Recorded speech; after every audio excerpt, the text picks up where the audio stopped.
freedom. It is our duty to fight for our freedom. It is our duty to win. It is our duty to win. We must love each other. We must love each other. And support each other. And support each other. We have nothing to lose. We have nothing to lose. Except our change. Except our change. Over 50 people attended a die-in at the Hub Plaza to protest the lack of UC's response to an assault on an African-American woman at UC Davis. As of press time, the UC has not sent out a notification of this assault or declared this incident a hate crime. And it's really important that we have actions like this, that we have demonstrations like this. A lot of times I feel that administration thinks that we can't come together because of our conflicts, because of our student schedules and stuff like that. But things like this matter. They're not only important to me, to Momo, they're important to everybody. As I continue to say, you have to look around, and for people that say this is only a black issue, they're clearly unconscious because they're not seeing what goes on. The die-in had the students lie on the ground in order to represent the numerous African Americans who were killed or ignored by incidents of assault, murder, and police brutality across the United States. The protesters then went to Hinder Acre Hall to demand a response from administration. And administration has promised to send out an email regarding this incident. So basically why we're having this demonstration, we feel it's extremely problematic that a black female student at UC Davis was physically assaulted by 3 white men 2 weeks ago. And it was really recent, and we've given time, we've asked campus administrators, I know I personally asked, and the response that I got was that it was a pending investigation.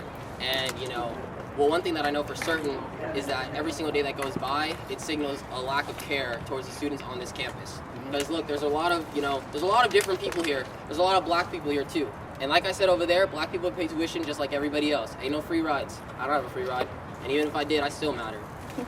So I want to know why campus administration hasn't said anything about this, especially if we are all, sister campuses within the UC system, and this happened to somebody on UC Davis housing property. But I don't understand why we couldn't have seen something like we saw at Davis the next day. They had it the next day. The next day.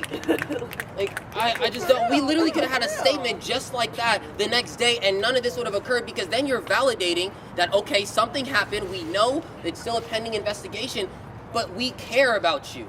We care about you. We don't need to ask you to care. You should already care. And the fact that this is the second time in the second quarter that we're here, because unfortunately these issues aren't going to stop. And we're not going to keep on having to come and say, we'd really like if something came out, regardless if we have meetings or not. We just want you to say something. Well, do I believe that the university administration at UC Riverside should speak out when hate incidents occur? Yes, I do, as a general statement.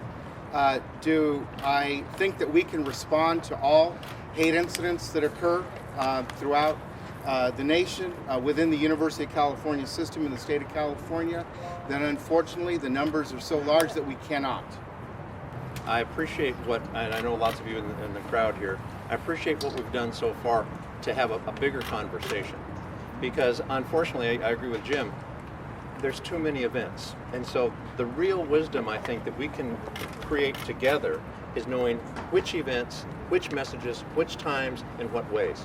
That's how I think we're going to make a difference. Not just you're convinced, but there's a lot of people out there, unfortunately, who aren't. And that's your job to make sure they are. Well, that's our collective job, I believe. It's your job as the chancellor of the school to make sure they are. It's our collective job, is my belief. Please understand, we should not be here right now. It is your but job. nonetheless, to answer your question, the answer is yes. And one thing, but I'm more interested in a longer, deeper conversation. So it isn't ad hoc. Right, and also one thing I just wanted to continue to drill home is that you're talking about which events. This is within our own system. So the fact that we had to organize like this, come here, demand the space, have you say that you would do it, you could have done all of that, because if you're talking about things that are, you're trying to pinpoint which events should be paid attention to, well, you are the chancellor of a UC institution. This hate crime happened on a UC campus. To me, that seems pretty, it equates. It equates. I don't know about a statement within 7 days, but let's all agree that within some number of days, fewer than 7, we'll get together and talk about what, if any, kind of response should be warranted in that situation. So that we don't get in a situation where we think we should, and you think we shouldn't, you think we should, we should. Let's collectively decide if we're going to make a statement. Well, we have to ask again. No, if that's the policy we make today, then that's the policy.